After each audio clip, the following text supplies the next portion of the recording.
નમસ્કાર મિત્રો, સ્વાગત છે બધા મિત્રોનો અમારી યુટ્યુબ ચેનલમાં. હું છું આપનો મિત્ર ભાવિક વઘાસિયા.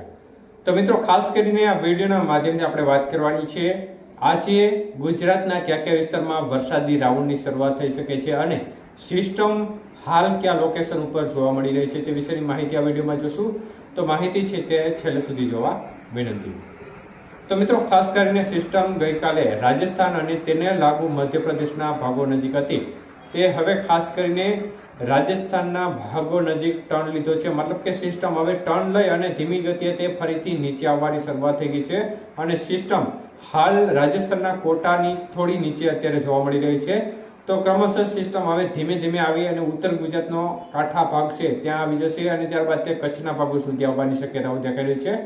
તો મિત્રો, આ સાથે જ આજથી ગુજરાતમાં ફરીથી વરસાદનો મિની રાઉન્ડ શરૂ થઈ જશે અને સિસ્ટમ હાલ સાયક્લોનિક સર્ક્યુલેશન તરીકે જોવા મળી રહી છે. વધુ એક સિસ્ટમ છે તે ખાસ કરીને છત્તીસગઢ આજુબાજુના ભાગો નજીક જોવા મળી રહી છે. તે સિસ્ટમ વેલ માર્ક લો પ્રેશર સિસ્ટમ જોવા મળી રહી છે. તો આ બંને સિસ્ટમ છે તેનું ઇન્ટરકનેક્શન જોવા મળી રહ્યું છે અને બંને સિસ્ટમ વચ્ચે એક ટ્રોપ લાઇન જાય છે, જેને પરિણામે જે ટ્રોપ લાઇન જતી હોય છે તે તમામ વિસ્તારમાં વરસાદની ગતિવિધિ જોવા મળતી હોય છે.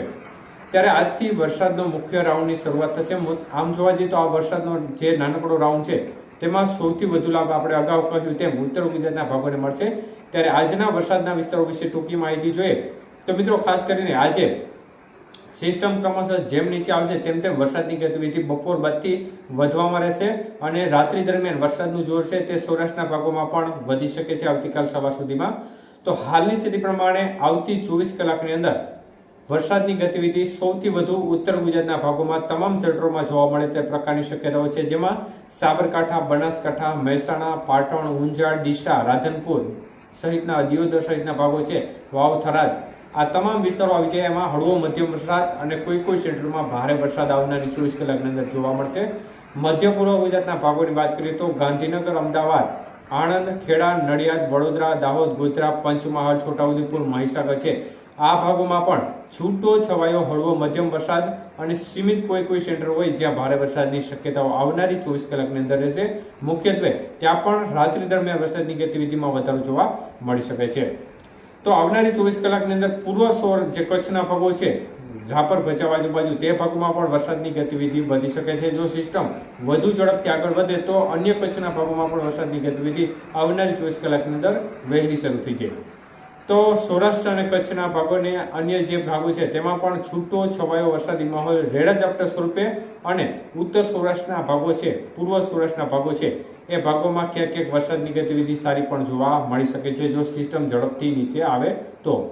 બાકી રાત્રિ દરમિયાન સૌરાષ્ટ્રના ભાગો છે અને આવતીકાલે સૌરાષ્ટ્રના ભાગો છે તેમાં જોર વધવાની સંભાવના દેખાઈ રહી છે. જે બાબતની અપડેટ આપણે આવતીકાલની અપડેટ છે તેમાં આપીશું. દક્ષિણ ગુજરાતના ભાગો છે તેમાં પણ એક પ્રકારે છૂટો છવાયો વરસાદી માહોલ જોવા મળશે. હળવા મધ્યમ ઝાપટા અમુક સીમિત વિસ્તારમાં હળવોથી અમુક સેન્ટરમાં મધ્યમ વરસાદ જોવા મળશે આવનારી 24 કલાકની અંદર. તો આજે મુખ્યત્વે જોર છે તે ઉત્તર ગુજરાત, મધ્ય પૂર્વ ગુજરાત, પૂર્વ કચ્છના ભાગો, ઉત્તર સૌરાષ્ટ્રના ભાગોમાં રહેશે.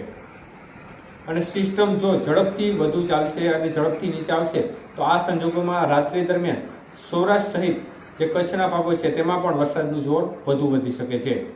તો એવી કઈ સ્થિતિ જણાશે તો ચોક્કસપણે અપડેટ આપવામાં આવશે. આભાર.